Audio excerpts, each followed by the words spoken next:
तो दोस्तों कैसे हो आप सब। उम्मीद है आप अच्छे होंगे और आपकी पढ़ाई बहुत अच्छी चल रही होगी। और मैं बता दूं कि इस टाइम जो है एग्ज़ाम का माहौल है बहुत ज़्यादा, तो आप कोशिश करें कि ज़्यादा से ज़्यादा पढ़ाई करें।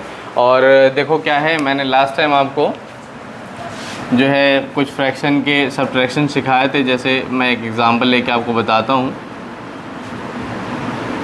है ना, इस तरह के हुए थे। इसमें क्या था, बहुत सिंपल था। हमने बात करी थी पहले से, मिक्स फ्रैक्शन को सिंपल फ्रैक्शन में कन्वर्ट कर ले रहे थे। जैसे 7/9 है और इसमें क्या था, 9 8 जो 72 + 1 73/9। ठीक है। और मैंने बताया था कि अगर क्या हो कि नीचे वाले इक्वल होते हैं तो हम क्या करते हैं, डायरेक्ट जो है सब्ट्रैक्ट कर लेते हैं। ठीक है। तो ऐसे में हमने देखा कि क्या आ रहा था हमारा,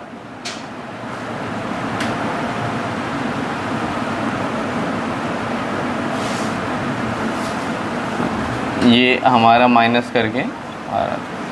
ठीक है। इस तरह के हमने जो है सवाल देखे थे। ऐसे ही हमने देखा था कि किसी नीचे क्या हो, कुछ भी नहीं हो, तो हम क्या कर लेते हैं, 1 ले लेते हैं। जैसे एक सवाल देखा था 1, जैसे मैं ले लेता हूँ 2 माइनस का 2 1/3, ऐसा सवाल लिए थे हमने। इसमें हमने क्या देखा था कि पहले सिंपल मिक्स फ्रैक्शन को सिंपल में कन्वर्ट कर लूँ, नीचे कुछ नहीं तो 1 है, और 2 3 जा 6 1 7 7/3। अब फिर क्या करो, इसे क्रॉस मल्टीप्लाई कर लो, इसका इससे इन दोनों का आपस में। 2 3 जा 6 और 7 1 जा 7 डिवाइडेड बाई 3 1 जा 3, और फाइनल हमारा आंसर क्या आएगा, माइनस का 1/3। तो इस तरीके के सवाल हमने देखे थे कि कैसे हमें करना है, किस तरीके से करना है। अब क्या है, देखो मैं थोड़ा सा आज लास्ट जो है इस पर डिस्कस करके और ये वाला फ्रैक्शन का जो सब्ट्रैक्शन है ख़त्म करेंगे। और नेक्स्ट वीडियो में हम कोशिश करेंगे कि हम क्या करें, मल्टीप्लिकेशन वगैरह स्टार्ट कर सकें। ठीक है। तो इसमें बात करें, देखो मैं 2-3 सवाल आपको कराता हूँ जिससे आपको क्या हो जाए और कमांड इस पर बन जाए, और फिर हमारा क्या होगा, फाइनल हो जाएगा। जैसे मान लो मैंने ले लिया 7/5 माइनस का 6 1/10। ठीक है। अब क्या करेंगे, बहुत सिंपल सा है कि जब भी फ्रैक्शन का दिखे आपको और मिक्स फ्रैक्शन के सवाल दिखें तो आपको सिंपल फ्रैक्शन में पहले कन्वर्ट करना है। और सिंपल फ्रैक्शन में कैसे कन्वर्ट करोगे, देखो 7/5 है, 10 6 जा 60 + 1 61/10, ऐसा कर लेते हैं।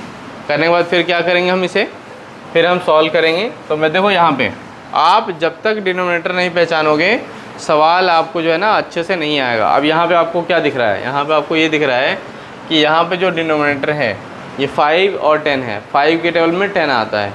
ठीक है। तो ऐसे में एलसीएम हमारा क्या हो जाएगा, 10 हो जाएगा, निकालने की ज़रूरत नहीं है क्यों। ठीक है। तो ये हो जाएगा हमारा एलसीएम कितना हो जाएगा, 10 ले लिया। अब फिर हम क्या करेंगे, 5 का टेबल इतनी बार पढ़ें कि 10 आ जाए, तो 2 टाइम्स। तो ऐसे में हम क्या करेंगे, जो भी ऊपर हो, हमें उसका मतलब नहीं क्या है, उसको किससे 2 से मल्टीप्लाई कर दो।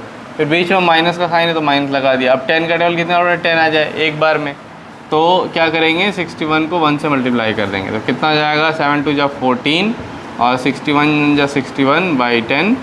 और ऐसे में आंसर क्या होगा, हम इसको माइनस कर लेंगे। तो 61 में से हमने माइनस किया 14 को। ठीक है। तो 11 में से 4 गया, कितना बचा, 7 है ना, और ये एक दे चुका है तो 5 में से 1 गया 4, तो क्या आ जाएगा हमारा 47। अब 47 तो आ गया, लेकिन ये कैसा होगा, माइनस का होगा। क्यों होगा माइनस का, क्योंकि बड़ा नंबर क्या है, माइनस में है।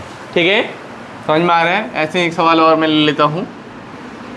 जैसे मान लो मैंने क्या किया, मैंने ले लिया 7 1/7 माइनस का 8 1/8। ठीक है। अब ये सवाल है, इसको करना है आपको। कैसे करोगे, बहुत सिंपल है। ठीक है।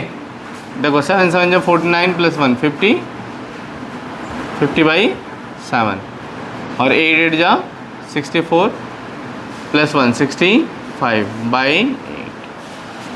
अब इसमें आपको क्या दिख रहा है, इसमें आपको साफ साफ दिख रहा है कि 7 और 8, ना तो 7 8 के टेबल में आता है, ना ही 8 7 के टेबल में आता है, और ना ही किसी ऐसे टेबल में दोनों आते हैं। तो हम ऐसे में, मैंने आपको बताया था कि हम क्या करते हैं, क्रॉस मल्टीप्लाई करके सॉल्व करते हैं। इसके अलावा कोई इसमें चारा नहीं है आपको। ठीक है। आप सीधे सीधे क्रॉस मल्टीप्लाई करोगे, एलसीएम में मत फंसोगे, टाइम लगेगा, आएगा आंसर वहीं। ठीक है। तो हम क्या करेंगे, इसको इससे मल्टीप्लाई इसको इससे और इन दोनों का आपस में।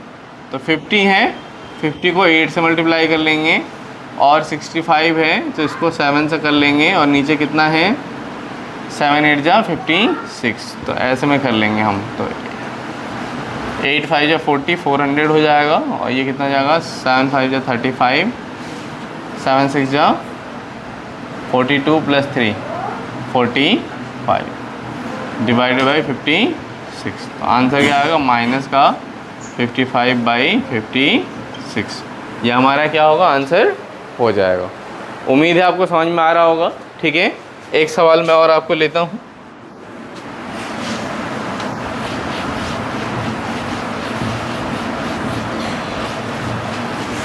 जैसे आप जैसे जैसे ना सीखते जाओ, आप कोशिश करना उसका रिवीजन ज़रूर करो, क्योंकि अगर रिवीजन नहीं करोगे तो आप भूलते भी जाओगे। ठीक है, तो इसलिए आपको रिवीजन भी करना है। ठीक है, देखो अब इसमें जैसे मैं तीसरा सवाल लेता हूँ, 9/7 माइनस का 5 1/7। ठीक है, अब इसमें आपको क्या करना है, पहले सिंपल फ्रैक्शन में कन्वर्ट करना है। 9/7 माइनस 7 5 35 प्लस 1 36/7। ठीक है, अब क्या करेंगे इसके बाद, दोनों में दिख रहा है 7 7 है, तो हमें पता है कि जब नीचे वाले इक्वल है तो हम क्या करते हैं, कुछ नहीं करेंगे, ऊपर वाले को सीधे घटा देंगे क्योंकि माइनस का साइन है। तो 9 माइनस 36/7 तो कितना आ जाएगा 27/7। माइनस का साइन लगा देंगे क्योंकि बड़ा वाला क्या है माइनस में है। मुझे उम्मीद है कि आपको अब लगभग फ्रैक्शन के एडिशन सब्ट्रैक्शन ये दोनों चीज़ें क्या होंगी बहुत अच्छे से आ गई होंगी। ठीक है, और मैंने आपको इतने आराम से सिखाया है, स्टेप बाय स्टेप सिखाया है कि ताकि आपको क्या हो, किस तरह की कोई परेशानी ना हो। अगर फिर भी किसी को कोई कन्फ्यूज़न है, लगता है कि नहीं आया, तो मैं उससे रिक्वेस्ट करूँगा कि आप मेरे वीडियो को ना 2-3 बार देखें। ठीक है, आपको कहीं और जाने की ज़रूरत नहीं है, आप देखेंगे और आपको क्या होगा, सारी चीज़ें क्लियर हो जाएंगी। मैं आपको कुछ टास्क देता हूँ, आप करना। ठीक है, जिससे क्या होगा आपको अंदाज़ा लग जाएगा कि आपने जो है सही, आप आइडिया मिल गया नहीं मिला आपको करने का। ठीक है, हो सकता है नेक्स्ट वीडियो में मैं आपको सॉल्यूशन बताऊं तो आप उससे मैच करके देख लेना। ठीक है, जैसे 8 1/7 माइनस का 4 1/7। दूसरा सवाल 9 1/4 माइनस का 6 1/8। तीसरा सवाल 5 1/7 माइनस का 9 1/3।